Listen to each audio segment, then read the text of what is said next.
In July 2007, 27-year-old Elena Morris left home for what was supposed to be a simple 5-day hiking trip in New York's Adirondack Mountains with a married couple she had worked with, Alan and Brianna Huxley, both known for their flashy environmental campaigns.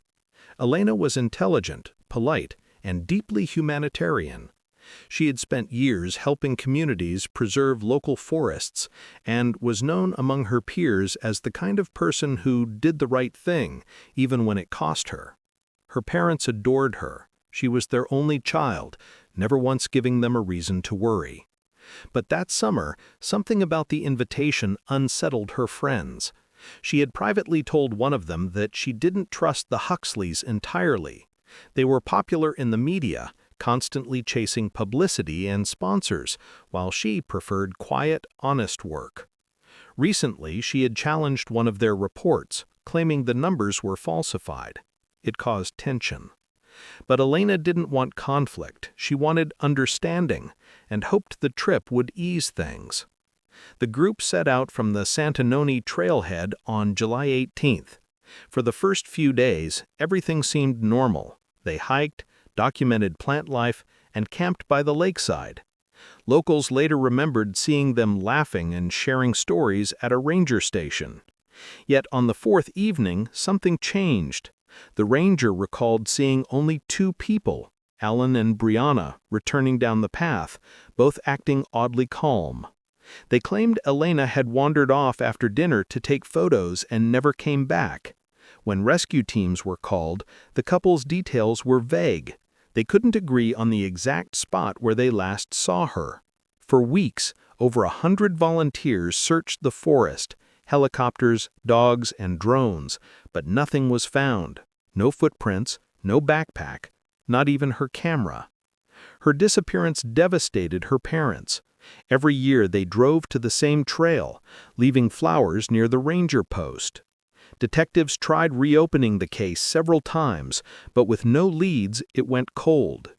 The Huxleys gave interviews expressing sympathy, but people who knew Elena never believed their story. She wasn't the kind to wander off alone. She followed safety rules to the letter, always checking in and marking her routes. Something didn't add up. In the years that followed, Alan and Brianna's careers flourished. They started a new environmental foundation and traveled for conferences. On the surface, life went on, but for Elena's family, time had frozen. Her mother often said she could feel her daughter's presence in the woods, as if the trees themselves remembered her. Then, in 2012, everything changed. After 5 years of silence, a couple camping near the old trail noticed the roots of a large pine had lifted slightly after a heavy rainstorm. Curious, they looked closer and found a piece of weathered fabric buried beneath. When they brushed away the soil, a hiking boot appeared, old, cracked, with initials stitched inside. E.M. Police arrived the next morning and cordoned off the area. Beneath the tree's roots lay skeletal remains, partially hidden under layers of earth and roots that had grown around them over the years. It was clear she hadn't simply fallen or gotten lost. The body had been deliberately buried. The medical examiner confirmed the identity through dental records. It was Elena. Her parents finally had an answer, but not the one they prayed for. What had once been hope turned into quiet grief and burning suspicion. Detectives began reviewing her old case files again. They focused on the Huxleys, the last people to see her alive. Financial records revealed that just weeks before the 2007 trip, the couple had transferred large sums of money tied to falsified environmental projects, exactly what Elena had accused them of. The discovery of her body reopened a trail of lies they thought had long been forgotten. Beneath that same pine where Elena had once stood, the forest that had guarded her secret for 5 years was about to reveal everything the couple had buried, including their guilt. The discovery of Elena's remains in 2012 shook the quiet mountain community and reopened wounds that had never fully healed. Investigators returned to the Adirondacks, retracing every step of that old trail. determined to uncover what truly happened 5 years earlier. The area where she was found was not far from where search teams had originally stopped, hidden by thick undergrowth and protected by the roots of an old pine that had grown larger with each passing year. Forensic experts confirmed the soil layers around the body had been disturbed around the time of her disappearance, meaning she had been buried deliberately, not lost by accident. Her backpack, watch, and camera were missing, but fragments of her notebook were found nearby, the edges weathered and damp. One line still legible read, "They want to stay longer. Something feels off." That single sentence turned the case upside down. The Huxleys, who had long moved to Oregon and built new lives around their environmental foundation, were suddenly back in the spotlight. Detectives reached out, and though they initially seemed cooperative, their behavior soon raised doubts. Allen spoke smoothly during interviews, describing Elena as a kind soul who couldn't handle pressure, while Brianna appeared quiet and nervous, barely meeting anyone's eyes. When questioned separately, their timelines didn't match. Allen said Elena went missing on July 20th after breakfast. Brianna said it was after sunset on July 21st. They both insisted she wandered off alone to take photos, but the recovered notebook proved Elena had written entries dated one day after they claimed she disappeared. Detectives began digging deeper into the couple's financial history and uncovered disturbing patterns. Just before the 2007 trip, the Huxleys had received large donations for their conservation project, but there were gaps in how the funds were spent. The missing money matched the amounts wired to a private account in Allen's name. Elena had questioned those records a few weeks before the trip, warning them that she wouldn't sign off on false reports.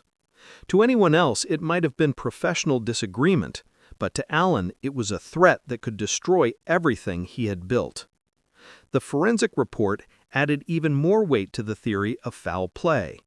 Soil on Elena's clothing contained traces of a synthetic preservative used to treat tree samples, something not naturally present in the environment. It was the same type of chemical that the Huxleys organization used in their research. This meant someone from the team had handled her after death. The pressure on the couple grew, and soon the cracks began to show. Former colleagues came forward, admitting they had overheard heated arguments between Elena and Allen about integrity and honesty. A local guide even remembered seeing Allen return alone from a trail the night before Elena vanished, his hands covered in mud. Detectives decided to visit the area again with ground scanners and metal detectors. Buried behind the pine tree where her remains were found, they uncovered 2 rusted tent stakes, a torn strap from a hiking bag, and part of a camera lens. Experts later confirmed the lens matched the model Elena owned. Small details began forming a bigger picture. Elena hadn't walked off. She had been led deeper into the forest under the pretense of extending their trip. When she refused to support their fraud, she became the obstacle they couldn't afford to leave standing. As the investigation grew stronger, public opinion shifted rapidly. The Huxleys Foundation began losing sponsors, and journalists started publishing stories about inconsistencies in their projects. Allen tried to defend himself through the media, calling the investigation a smear campaign, but Brianna started showing signs of emotional collapse. Detectives noticed her hesitation in every follow-up interview, and it was only a matter of time before the truth began to surface. The calm, polished image they had built for years was starting to crumble. And somewhere beneath that facade, the secret of what truly happened to Elena waited to come out, the moment one of them finally broke. The longer the investigation went on, the more the Huxleys' confidence began to fade.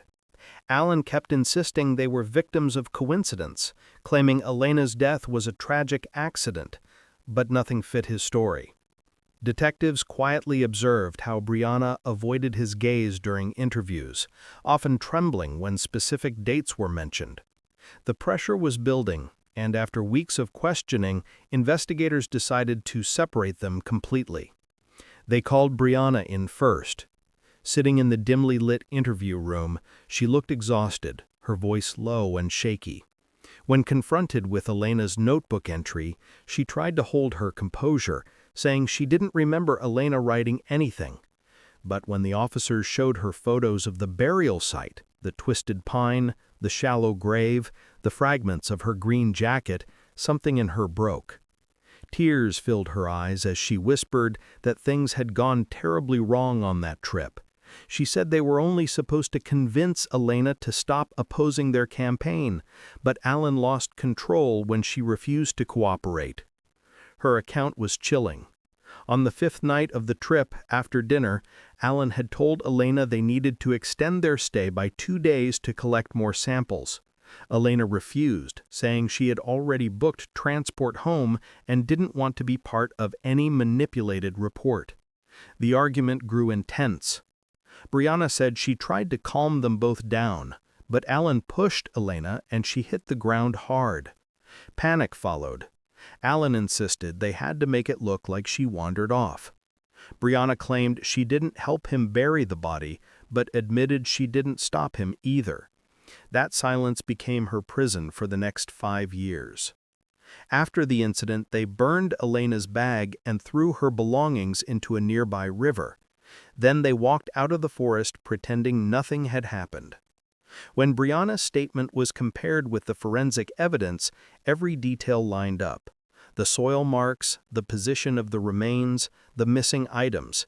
Detectives now had enough to bring Alan in for formal questioning.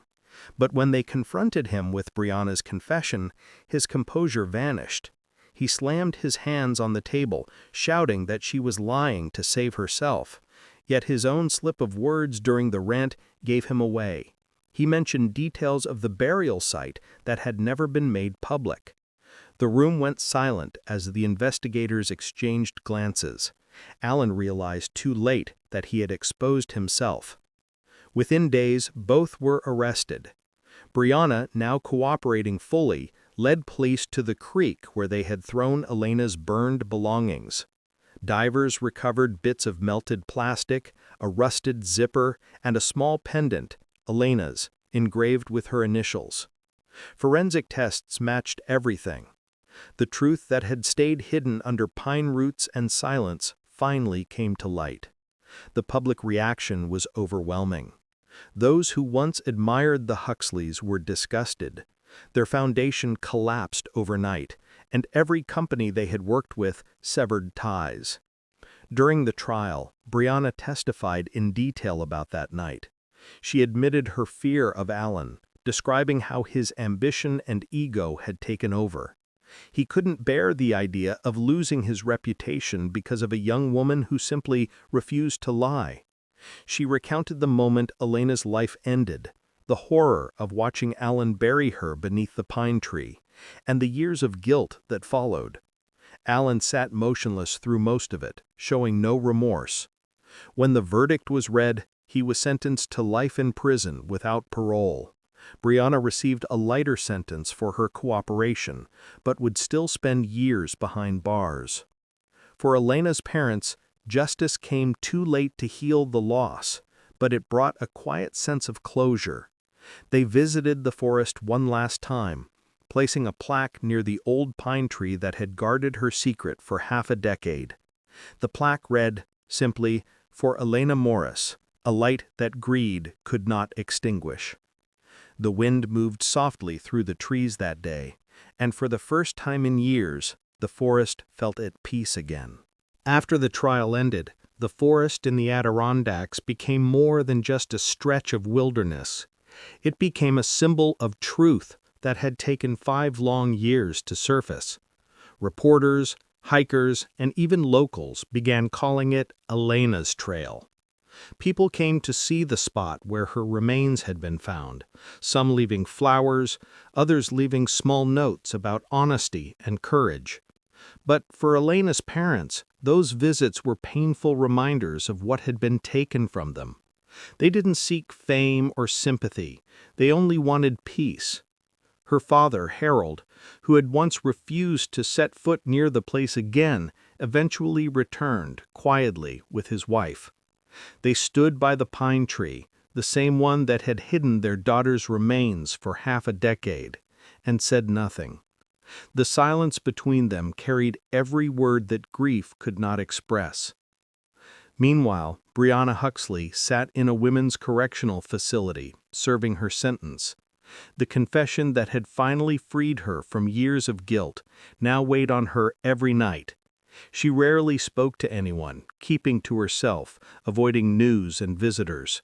She had testified in court not out of courage but exhaustion. 5 years of living under the shadow of what they had done had destroyed any part of her that once believed she could move on.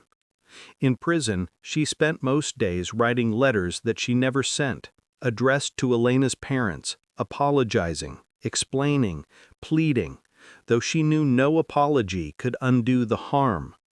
Every sound of the wind through the narrow cell window reminded her of the forest, of the night she chose silence instead of saving an innocent life. Alan Huxley, on the other hand, showed no remorse. From his prison cell, he gave no interviews and refused counseling. He remained convinced that Elena had forced the situation by standing in his way. Investigators who interacted with him described a man incapable of guilt, his mind locked in pride and denial. Yet as the years went by, the outside world forgot him completely. His famous foundation was dissolved, his name erased from conferences, his awards rescinded. What he had built through deception collapsed just as fast as the lies that once held it up. Detective Marcus Doyle, the lead investigator who had pursued Elena's case for nearly a decade, never forgot how the truth finally came out.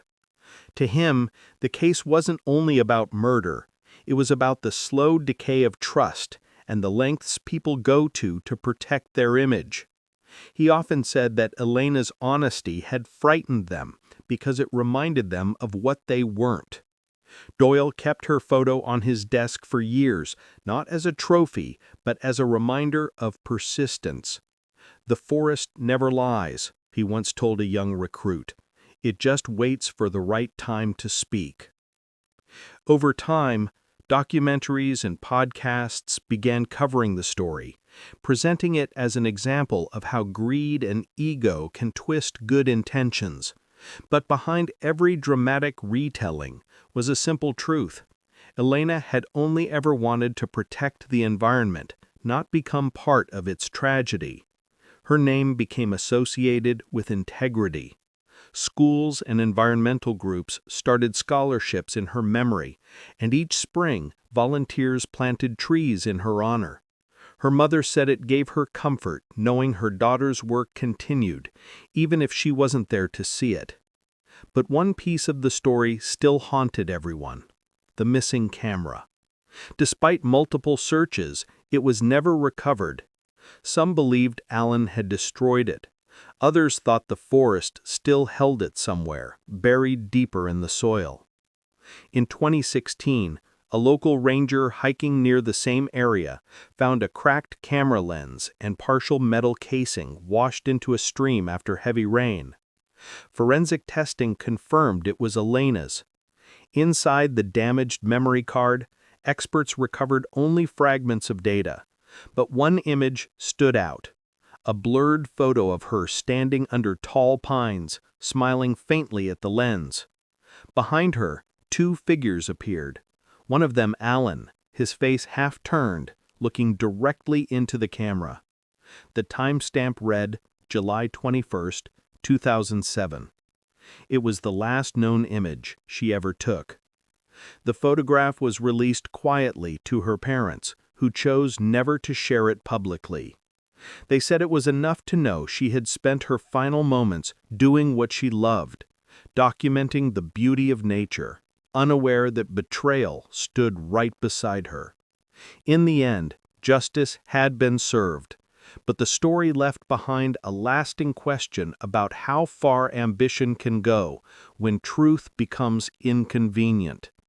The Adirondack forest, once silent and cold, now carried her name like a whisper in the wind. And every time hikers passed that lone pine tree, they felt something, unspoken, a presence that reminded them of the cost of honesty and the peace that comes when the truth finally finds its way to light. Years passed, but Elena's story never faded.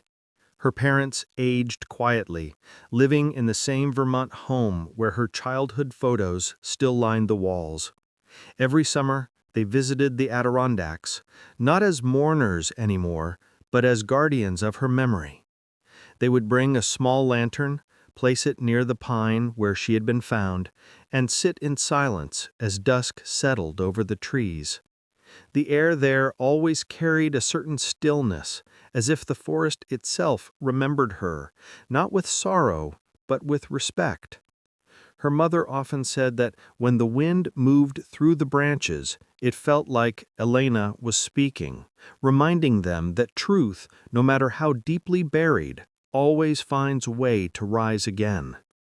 Brianna Huxley was released from prison after serving her sentence, and the world she returned to was unrecognizable. Alan had died behind bars 2 years earlier, collapsing in his cell from heart failure. His name, once linked to grand speeches about conservation, had become a warning of hypocrisy. Brianna lived under a different name now, away from the public eye, carrying the weight of what she had seen and done. She avoided the media and any connection to the past, but there were rumors that she often visited small forests across the Northeast, planting saplings and leaving a note at each one that simply said, "For E.M." She never spoke to the Morris family again, though she sent one anonymous letter to the local police thanking them for not giving up. It was clear she sought peace, though forgiveness was something she would never truly find. Detective Marcus Doyle retired the following year, but Elena's case stayed with him. He sometimes revisited the forest during off-seasons, walking the same trails that had once been crime scenes. He said it helped him remember why he joined the force, not for glory, but for truth. One day, during a private visit, he noticed a new wooden bench near the trail's entrance. It had no plaque, just the carved initials E.M. Someone had quietly placed it there, facing the direction of the pine tree. Doyle sat down for a while, listening to the wind whistle through the leaves. For the first time, he felt the woods at peace. The secrets were gone. All that remained was memory. Over time, hikers began telling quiet stories of strange things near Elena's spot. Soft humming sounds at dusk, the faint scent of pine mixed with something sweet, or sudden calm when the wind passed. Locals said it wasn't haunting, but harmony, the forest acknowledging the one person who had always treated it with honesty. The trail became unofficially named Elena's Path, and though no official signs marked it, everyone who hiked there knew where they were. Teachers brought students to tell them about her work, not the tragedy, but the strength it took to stand for what was right. In every retelling, her image shifted from victim to symbol, a reminder of integrity that no storm or lie could ever erase. By 2020, a small conservation center was built near the base of the Adirondacks in her honor. Funded by volunteers and her former colleagues, it was called the Elena Morris Foundation for Ethical Ecology. Her parents attended the opening, both frail but smiling. Inside the lobby hung the restored version of her final photograph, not the blurred one with Alan, but a recovered still from her camera showing the tall trees bathed in morning light. Underneath, an inscription read, "Truth grows even in silence." Visitors often stood there quietly, some unaware of the full story, others who knew it well enough to feel the weight of those words. Over time, her story began appearing in textbooks and documentaries, though her parents avoided most interviews. They said no version of events could ever capture who she really was.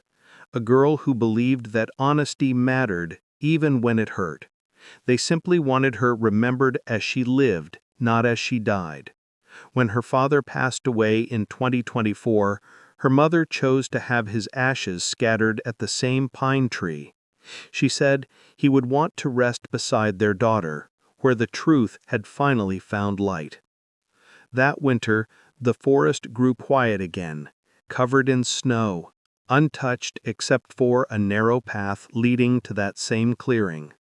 The plaque still stood, the lantern still hung from one of the branches, and though the world outside moved on, the forest kept its silence. Not the silence of sorrow, but the calm of justice fulfilled. In the end, it wasn't the police or the confessions or the courts that gave Elena peace. It was time, slow, patient, and unyielding, that restored her truth to the surface.